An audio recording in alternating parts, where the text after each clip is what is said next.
Hello नमस्कार, मैं हूं अनुभव तिवारी एडवोकेट और आज एक बार पुनः मैं आपके सामने उपस्थित हुआ हूं एक इंटरेस्टिंग इम्पॉर्टेंट विधिक जानकारी लेकर। जी हां, आज हम बात करेंगे कि लेखपाल पर आपकी क्या शक्ति है, यानी आप कौन सा पावर यूज करके लेखपाल को मनमानी काम नहीं करने से रोक सकते हैं।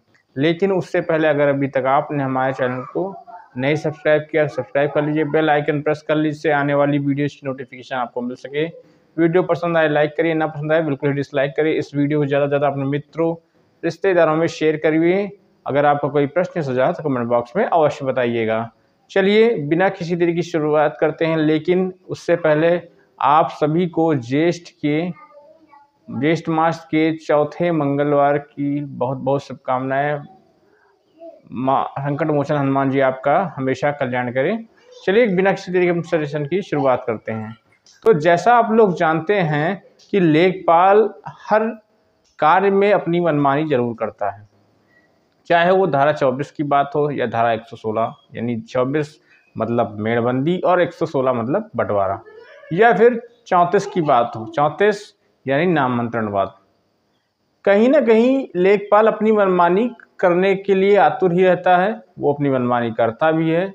जब चाहता है रिपोर्ट लगाता है, जब चाहता है वो स्थल पे पहुंच जाता है, विवादित स्थल पहुंच जाता है, या फिर जब चाहता है तब वो जो है मेड़बंदी या सीमांकन करने लगता है। ये सारी दिक्कतें हैं, लेकिन आपको पता होना चाहिए कि राजस्व संहिता में क्या पावर है कि किसी भी मनमाने कर्मचारी को रोका जा सके। देखिए, कोई भी एक्ट बनता है तो उसमें कुछ पावर होती हैं जो आम जनमानस के लिए भी होती हैं, ठीक है।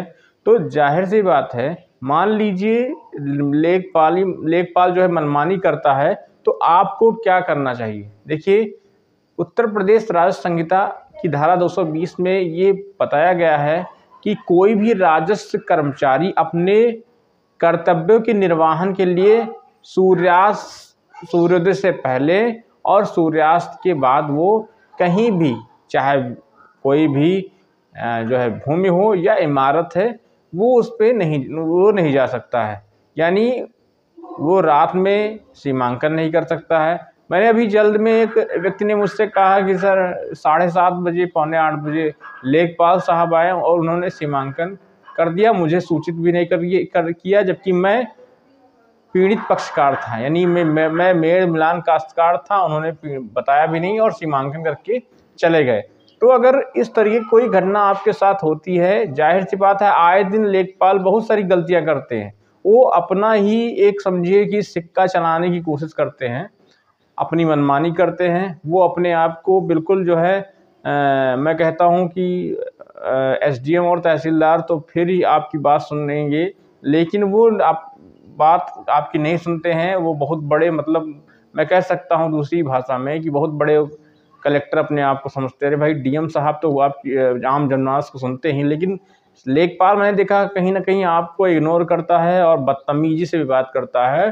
तो ऐसी स्थिति में धारा 220 का प्रोवाइड किया गया है, पावर को प्रोवाइड किया गया है कि आम जनमानस के लिए जो ये 220 की धारा है, राजस्व संहिता 2006 में बताई गई है, इसका कहीं ना कहीं उपयोग करिए। अगर ऐसी स्थिति है तो आप सबसे पहले जो है तहसीलदार या एसडीएम साहब को इसको प्रार्थना पत्र के माध्यम से बताइए कि साहब सूर्यास्त और सूर्योदय के पहले जो धारा 220 में जो शक्ति दी गई है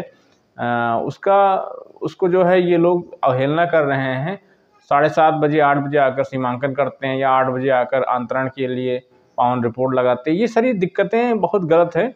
आप तहसील इसलिए बनाए गए हैं, तहसील में आप 8 नहीं 12 बजे तक काम करिए, लेकिन किसी के घर जाकर जो है उसको परेशान न करिए। ऐसी स्थिति बहुत बार उत्पन्न हुई है, लोगों को देखने में मिली है। तो अगर ये वीडियो आपको समझ में आई हो यार, तो ज़्यादा से ज़्यादा इस वीडियो को शेयर कर दीजिए, क्योंकि लेखपाल से तो भाई सभी परेशान हैं और धारा 220 की पावर क्या है वो भी आप लोग जान गए होंगे। एक नए टॉपिक में हम फिर मिलेंगे, तब तक के लिए नमस्कार।